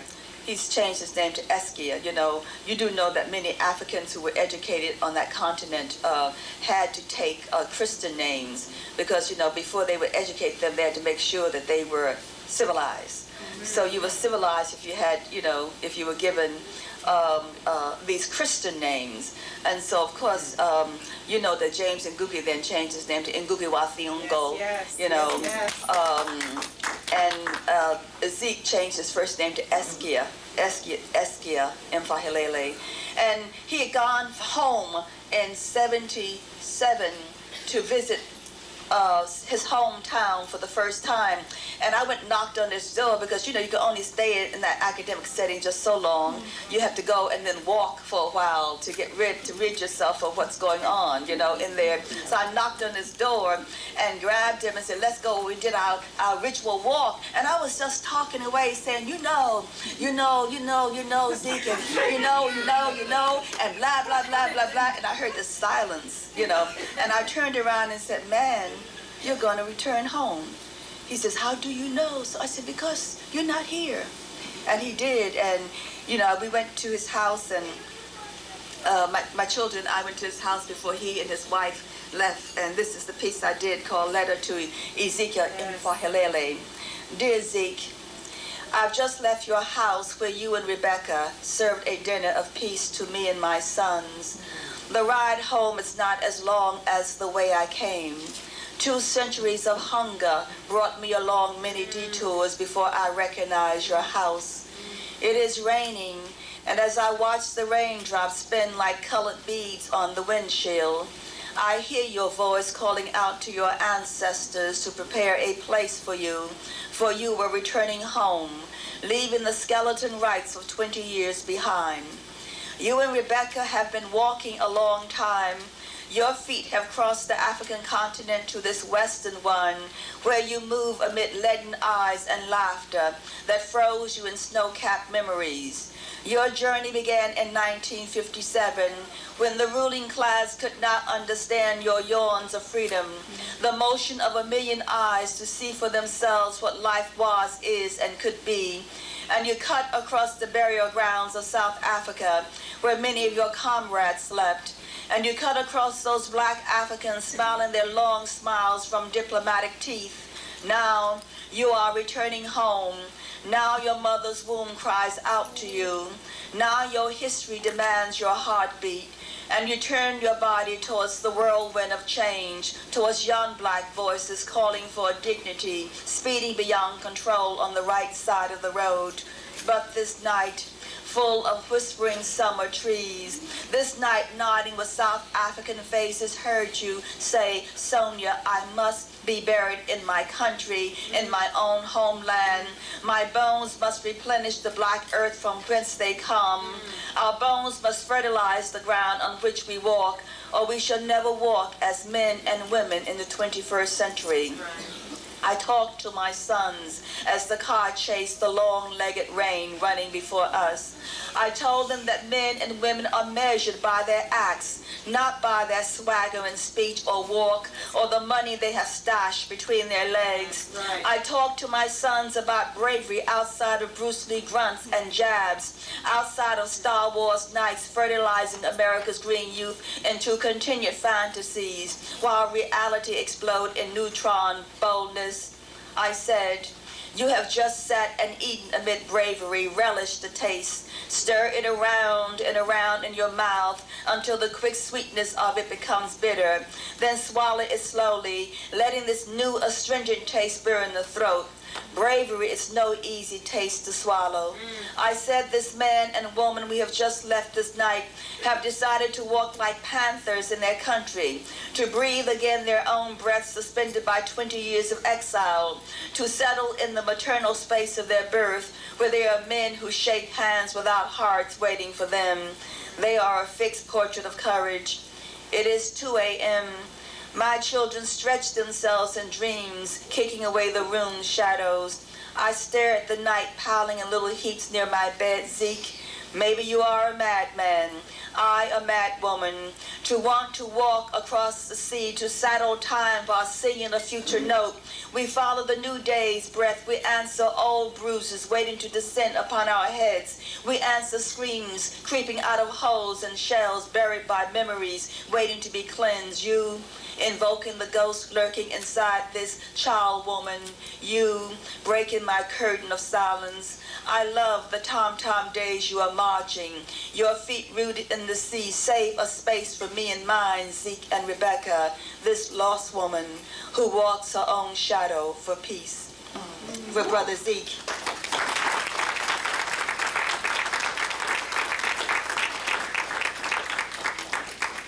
A poem for Tupac Amaru Shakur. Yes. I remember coming home one day from school, and you know when your children, when they were little, they used to play the music, you could hear it all outside on the sidewalk. And you come home and say, like, you know, like, turn it down, turn it down. I came in the house this day, and I slammed the door and came in the kitchen, and they had this tape on, and they were just, like, really into it. And I said, you know, I can hear this stuff on the sidewalk. It's bouncing off, you know. You need to really keep it turned down. And I turned and put some water on for some tea, and I poured myself a glass of water, and I said, who is that anyway? And they said, Tupac Shakur, and I dropped the glass. And I said, does that brother know he's at risk? Because you and I know everyone with the name of Shakur is either in exile or dead or in jail in this place called America. And that was real. That was not make-believe, but of course we don't remember. We have such short memories on that. Right? Yes. So this is for Brother Tupac Amaru Shakur, who goes there. Who is this young man born lonely? Who walks there? Who goes towards death? Whistling through the water without his chorus, without his posse, without his song. It is autumn now, in me autumn grieves. In this carved gold of shifting faces, my eyes confess to the fatigue of living. I ask, does the morning weep for the dead? I ask, were the bullets conscious atoms entering his chest? I ask, did you see the light anointing his life? The day I heard the sound of your death, my brother, I walked outside in the park. We, your mothers, wanted to see you safely home. I remember the poems in your mother's eyes as she panther-laced warred against the state. The day you became dust again, we, your mothers, held up your face, green with laughter, and I saw you a child again outside your mother's womb, picking up the harsh handbook of black life. The day you passed into our ancestral rivers, we, your mothers, listened for your intoxicating voice, and I heard you sing of tunes bent back in a cold curse against black, get back, against black, get back. We anoint your life in this absence. We anoint our tongues with your magic, your genius, casual warrior of sound, rebelling against humiliation. Hey, I'm going to save these young niggas, cause nobody else want to save them. Nobody ever came to save me. Your life is still warm on my breath, Brother Tupac Amaru Shakur, and each morning as I pray for our people navigating around these earth pornographers, and each morning when I see the blue tint of our blackness in the morning dawn, I will call out to you again, where is that young man born lonely? And the ancestors' voices will reply, he is home tattooing his skin with white butterflies. And the ancestors will say, he is traveling with the laughter of trees, his reptilian eyes opening between the blue spaces. And the ancestors will say, why do you send all the blessed ones home early? And the ancestors will say, you people, black, lost in the memory of silence, look up at your children joined at the spine with death and life. Listen to their genius in a season of dry rain. Listen to them chasing life, falling down, getting up in this house of blue morning birds. Listen, and he says, I ain't mad at you. And we say, so don't you be mad at yourself. And he says, me against the world. And we say, all of us against the world. And he says, keep your head up. And we say, yeah, family, keep your head up every day. And he says, dear mama, I love you. And we say, dear all the mamas, we love you too. And he says, all eyes on me. And we say, Kaifi African, come here African, all eyes lies on you from the beginning of time, from the beginning of time, from the beginning of time. Resist. Resist. Resist. Can you say it? Resist. Resist. Resist. I say, can you say it? Resist. Resist. Resist. I say, can you do it? Resist. Resist. Can you rub it into your sockets, bones? Can you tattoo it on your body so that you see, feel it strengthening you as you cough blood before the world? Yeah, that's right. Write it on your forehead so you see yourselves as you walk past tomorrow on your breasts. So when your baby suckle you, when your man, woman taste you, they drink the milk of resistance. Take it inside you. So when your lover, friend, companion enters you, they are covered with the juices, the sweet cream of resistance. Make everybody who touches this mother load a lover of the idea of resistance. Can you say it? Resist. Can you say it? Resist. Till it's inside you and you resist being an electronic nigger, hating yourself and me.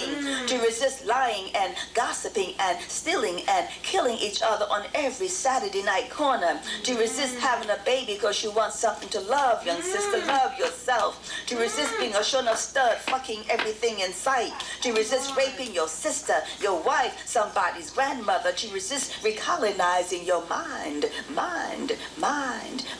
Resist, resist, resist, resist, resist, resist, resist, resist. For brother Tupac Amaru Shakur.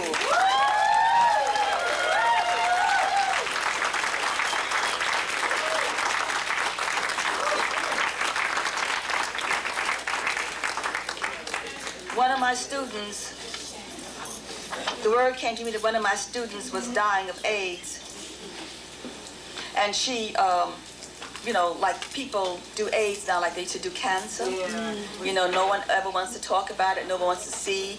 You know, and like cancer used to be catching, people never wanted to go around people who had cancer, which was madness. And so I kept saying, well, where is she? And she had moved out someplace. And I was downtown, as luck would have it, but there's no such thing as luck. You know that. You know, just keep that out of your, you know, vocabulary, you know. And I turned the corner, and there she was, looking at me, Sister Rowe. And I did this love conversation, AIDS Day, 1994 in Philadelphia for Essex Hemphill. How are you doing, sister? Fine.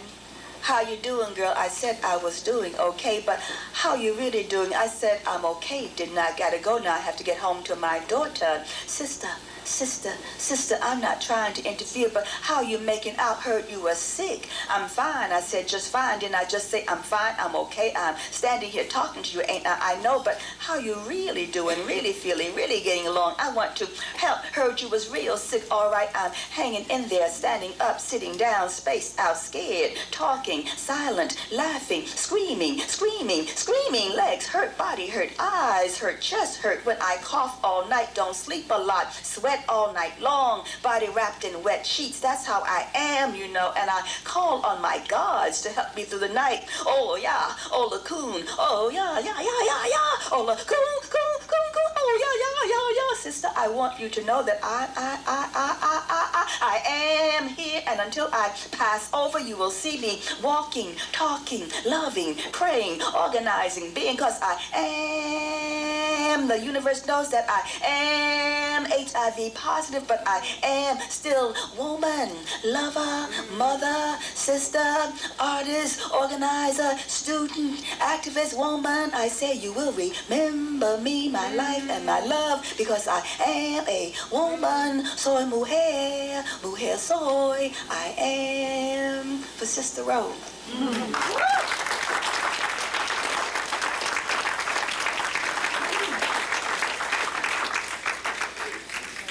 I want to read a piece that I did for Sweet Honey in the Rock.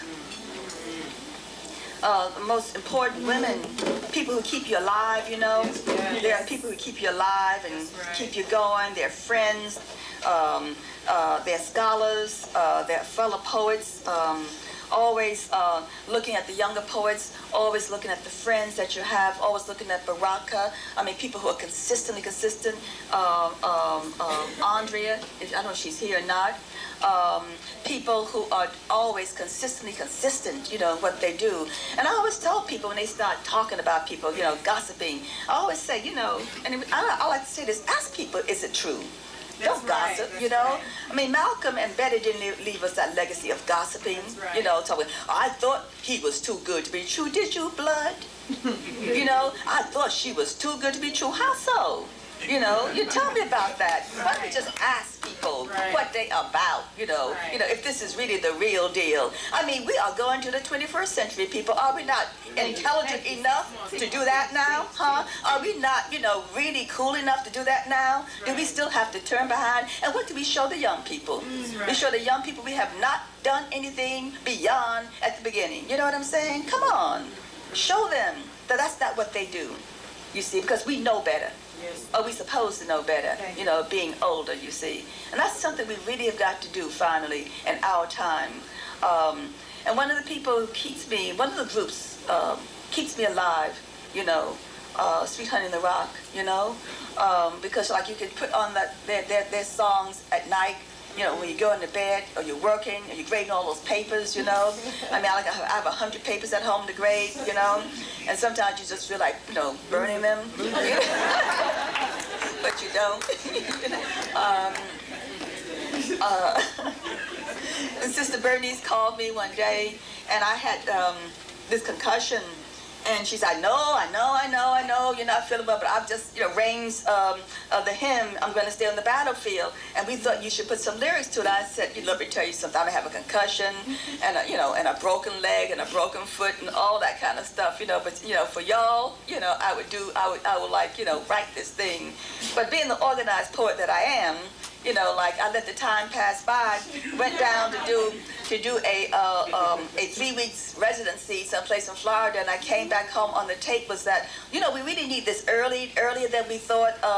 And since you're coming to Washington, D.C., will you please just, you know, meet with our assistant? She'll pick up the lyrics. So I went to Washington and did this gig. I saw this assistant looking at me in the audience, and I got finished and got up and went out the door, caught my train back home, you know, got out of Dodge real fast. And she called the next day and said, Sister Sonia, how can I help you? I said, just give me 3 more days, right?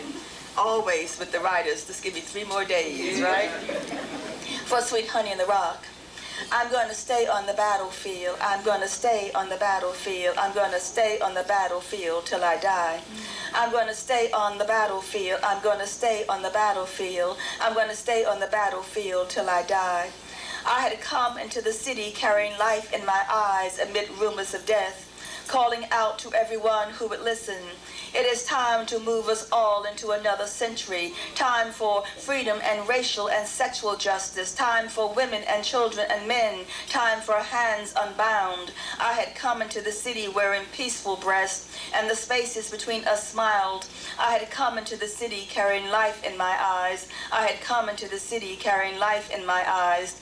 And they follow us in their cars with their computers, and their tongues crawl with caterpillars. And they bumped us off the road, turned over our cars, and they bombed our buildings, killed our babies, and they shot our doctors, maintaining our bodies, and their courts changed into confessionals. But we kept on organizing, we kept on teaching, believing, loving, doing what was holy, moving to a higher ground, even though our hands were full of slaughtered teeth.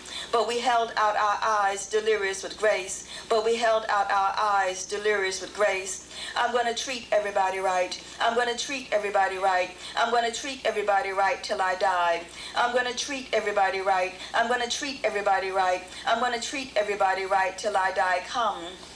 I say come. You sitting still in domestic bacteria, come. I say come, you standing still in double-breasted mornings, come.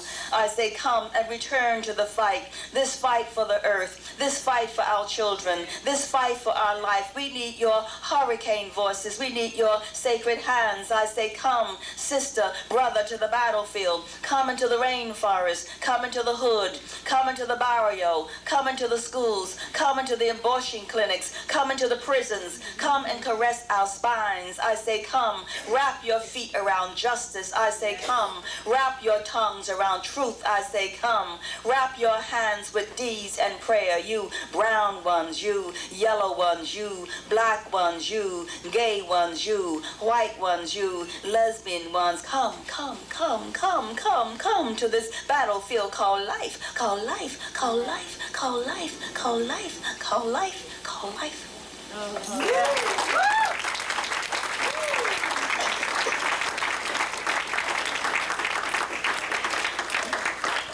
Got to end up, my time is up. I'm going to end up with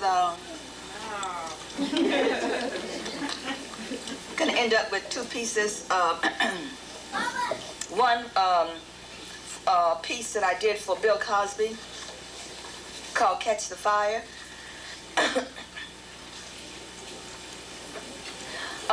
And it's a piece that I recorded with D Knowledge, one of the young poets poeting. You know, we try to do these cross-generational kinds of things, you know, which I think is important at some particular point. Maybe I'll do a blues. I haven't done anything kind of funny. Let me do a little blues.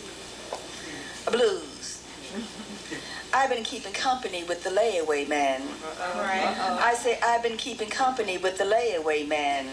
Each time he come by, we do it on the installment plan. Every Friday night he come walking up to my door. I say every Friday night he come walking up to my door, empty pockets hanging right on down to the floor.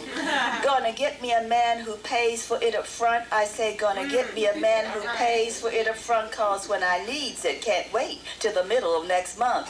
I say I've been keeping company with the layaway man. I say I've been keeping company with the layaway man. Each time he come by, we do it on the installment plan. Each time he come by, we do it on the installment plan. Yeah.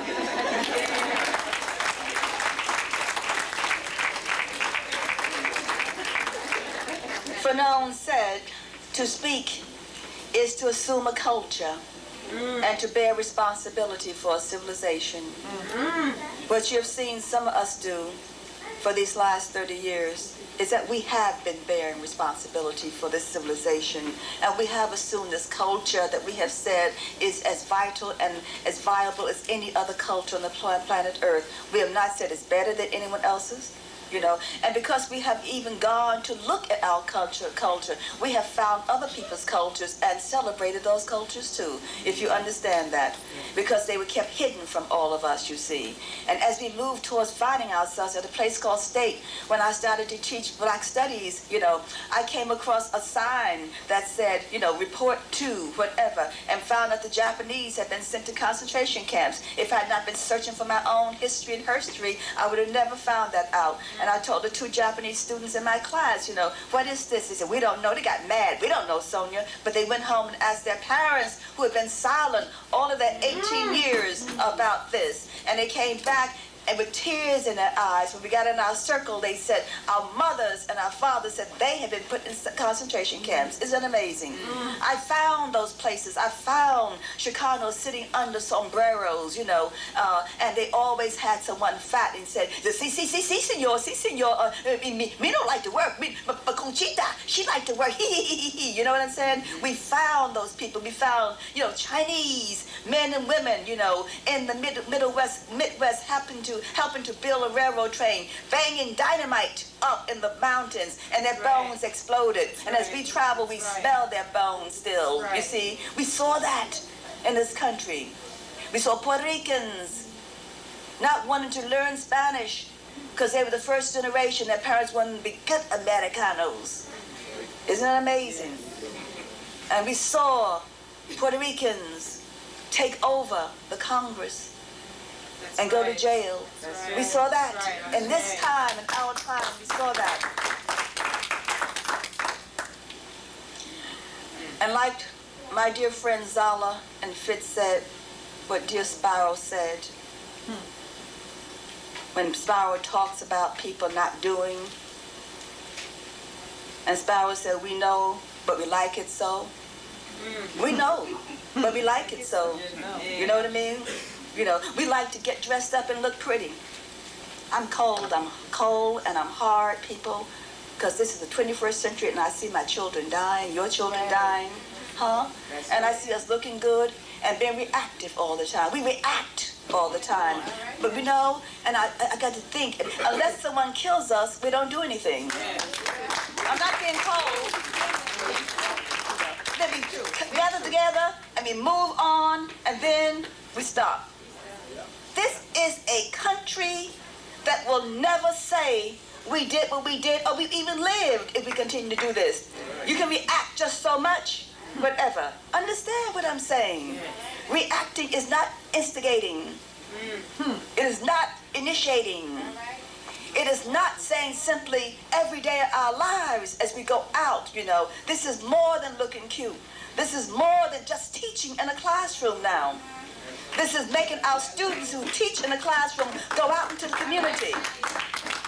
Our students cannot be elitists who will tell you that they know everything. And I said, if you know every goddamn thing, then why don't our people know it? Huh?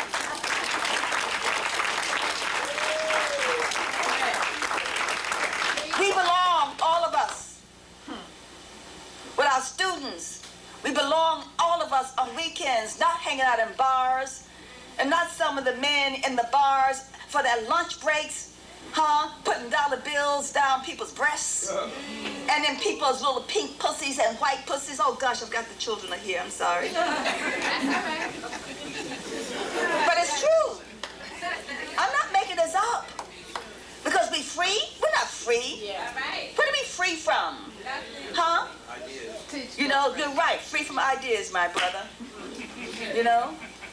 And all I'm saying is that I have lived here. I have had my children here in this place called America. The moment I started to teach black studies in this place called America and taught Du Bois people and Paul Robeson, they identified me and put a trail on me because I thought I was just teaching literature. They said, sucker, don't you know you're not just teaching literature? When I taught Marcus Garvey and all these people, they put a trail. Here in a place called New York City, I had a so-called student living with me. And I come home from school one day because a student had asked me a question and I couldn't answer it correctly. And you know how you think about it if you're a good teacher? And I came home in my house. I came at the back steps, so I took my shoes off and I came walking and I went towards the library, people. And I went and got the books. There's the book. Pulled it down because you always, if you're a teacher, you're always learning. Malcolm taught us that. You're always learning. Every minute of the day you are learning everything. I said, there it is. And I heard her talking on the telephone. And she was reporting on me, saying what I was doing. And I opened the door and I said, what are you doing? And she's, you know, and I hung up the telephone and I said, sister, leave. And she said, well, I have to get back. I said, no, sister, leave, you're near death.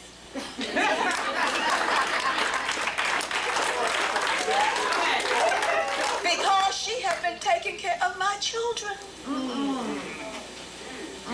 So you think we have not been doing anything in this country? These people know us. They know you. They know us all. They understand fully what the word is about, what the language is about, the beauty of our language, the beauty of these words, the power of these words. And it is that. So yes, going to the 21st century, we've got to really begin this whole process of what we'll talk about tomorrow, of organizing again, not reacting, doing what needs to be done for our children. So they say there were these people in a place called America at the end of the 20th century, and they were powerful. They didn't disappear. They didn't stay on their knees. They didn't stay on their knees just praying, huh? They got up and they organized and they instigated. And this city called New York City became theirs again when Malcolm taught here in this place called New York City, and this place called Brooklyn, and this place called America. I want to end up with a piece called Middle Passage.